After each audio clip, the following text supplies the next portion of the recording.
So, I guess Bob Dylan once said, art is to inspire. So, what is art? Okay, you got painting, sculpture, music. Now, the idea of an artist came in 200 or 300 years ago. In the Middle Ages and up to the Renaissance, the artist was not called an artist, he was a craftsman. He made things. You had to make a cathedral, you had to make stained glass windows, bring in the artisans, and they would make it.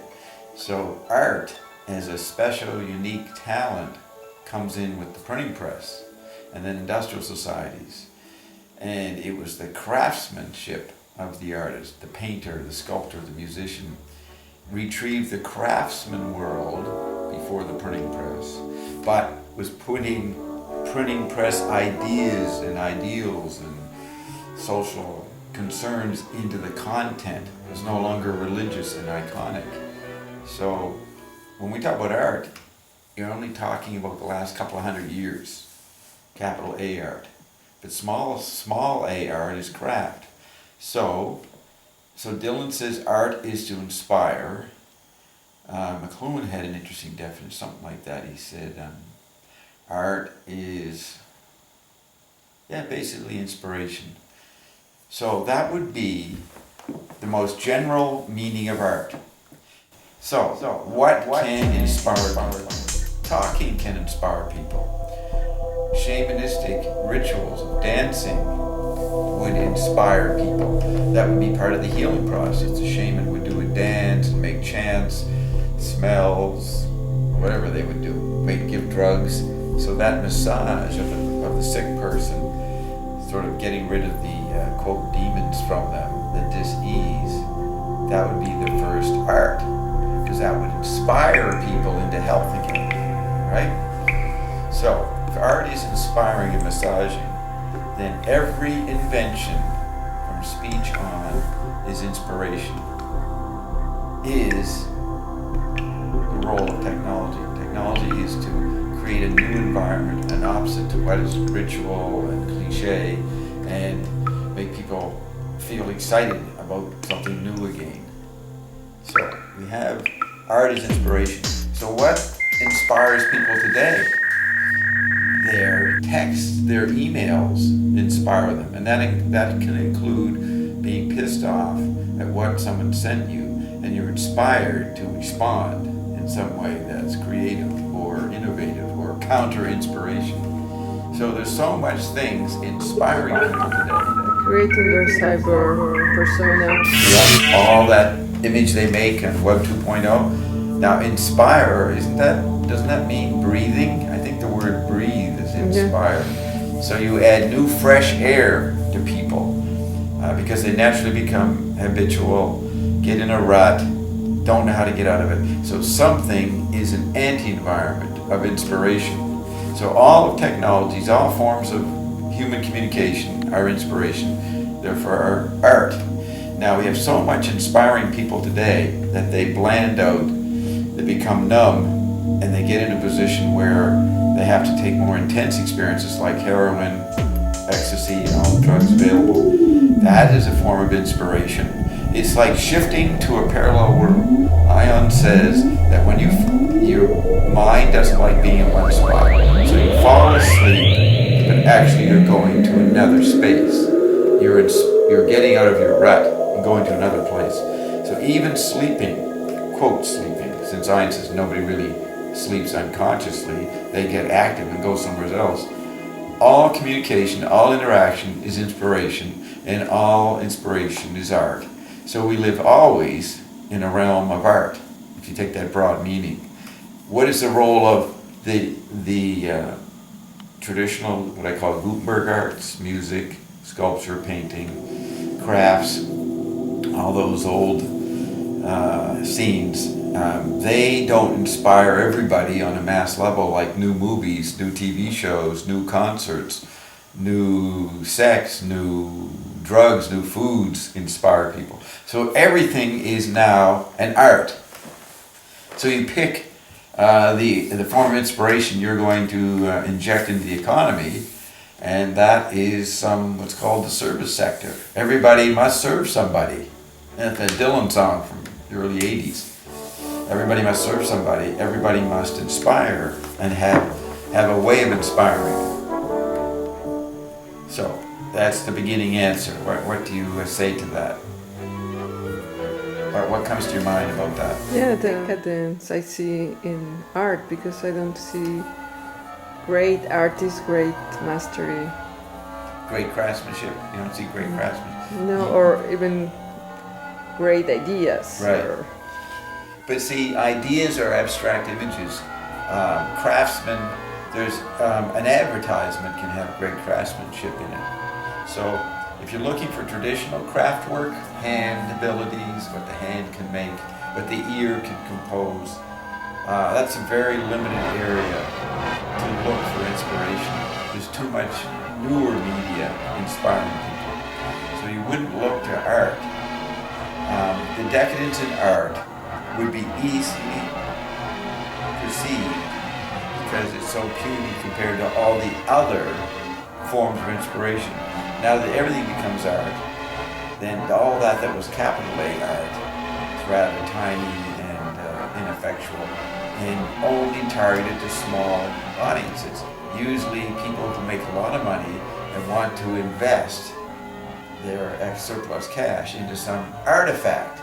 So you have these outrageous art auctions. And so they're inspired by buying painting. They're not interested in the idea unless the idea in that art is a kind of nostalgia for when ideas are important, but very hard to have ideas inspire people today. So that's why ION is an ongoing process of inspiration, because ION can put out 100 ideas in 4 hours. It gives you fresh air. You start doing that, and eventually it should enter into what Baudrillard calls the ecstasy of exchange, the ecstasy of communication. It should be picked up by others, and they will give you some kind of economic attention and a gift for what you are inspired by. So the first rule is you start doing what you really want to do, regardless of whether you make money at it or not. Like you're doing in your composing. You can do it for your own reasons. Later, or maybe sooner, someone may want to reward you for the inspiration that's given to you. But you wouldn't wait to get that reward. You would do other things to get money. If you require money, you would not specialize in what makes you feel good. Do what doesn't make you feel good, a job, as an anti-environment, as contrast to what makes you feel good. That's part of the ebb and flow. You create without contrast.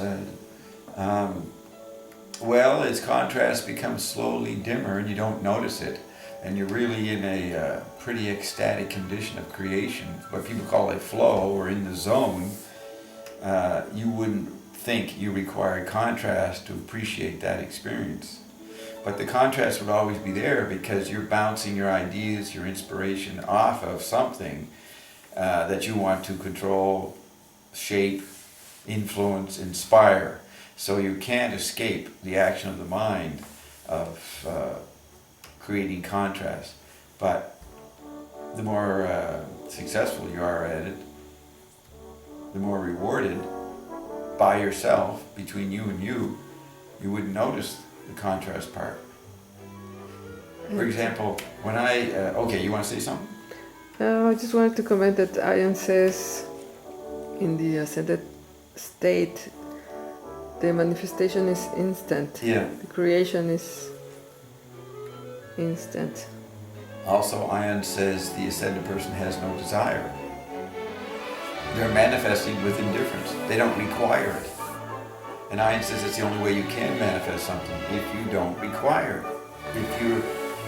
If you operate from a need, a wanting, a feeling of lack, and you need to be filled in, it won't work. So, if I say creation is obsolete, I would say many traditional images of what inspires people not inspiring to many people anymore. That's why the symphony orchestras in cities can't get, a major audience. That experience is puny. It doesn't inspire people. What is it? American Idol inspires people. When I was in Spain, they had American Idol kind of shows right there in every culture. They repeat them. They're cloned across the planet, right? Everybody is imitating the style of American Idol, which I think originally was done by that British guy, Simon, whatever his name is. When he started in England, maybe. So we have so much abundance of inspiration now. What people call distraction, or we're addicted to the media. That's not true. We're not addicted to media. There's just so much inspiration. You can't stop finding a few things that will fascinate you, that will be art for you, that will inspire you. And inspiring doesn't mean positive. It means it creates a reaction in you, makes you feel alive, makes you want to engage, a response. Makes you want to keep breathing. So would you call football, for example, art? Oh yeah. McLuhan makes a big deal about games. He has, the book Understanding Media, the subtitle is The Extensions of Man. The only other chapter that has the subtitle Extensions of Man is a chapter on games. And games, McLuhan says, are the art forms for 20th century, 21st century men. They provide models of the drama of people's lives at work and in the community. The drama is acted out by games. So games are a replay of the community in action. This football is, the recent World Cup was a tragedy for the Brazilians or Argentinians, the ones that stopped crying when their team lost, right? Yeah, it can be a tragedy. But that would be a dramatic interpretation of what's going on. Many people just like the emotional multitude. They just like being in big crowds and yelling and screaming and eating and drinking. That's a bacchanalian experience. So much of what we think is creative is not creative anymore. I'm creative in the way I like to be just by getting on the radio and playing music I never made, but mixing different moods in a new way, and then talking and interacting and making up ideas, making up patterns. I wouldn't even call them ideas, patterns. That inspires me and other people. So I think you wouldn't want to use the term art anymore. Art is only for economists. People have a lot of money. They want to invest in art, old crafts, old artifacts, and claim that is security for their bank accounts. I don't think it is. Once you enter the art market, you get a painting, you have to keep selling it. You have to keep turning it over. There's no quietude. There's no poise or relaxation in the process. You get an important art form, you have to take care of it. It becomes an image of concern.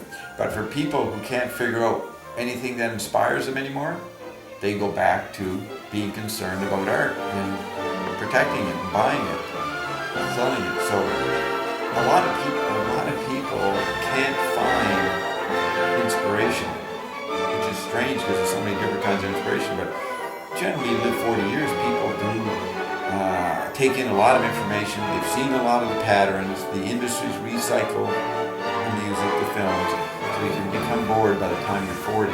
Then what's going to be your inspiration? Ion. That's right. For many people, ion is. And then the drops. The drops are a form of enhancing. Remember, the drops are moving oxygen out of the world, displacing the dominance of oxygen. Oxygen is breath. So the drops are a form of non-oxygenated inspiration or breathing. Breathing without using your nose. That's what the RNA drops are. They inspire your cells. Mm-hmm. It's art for the cells.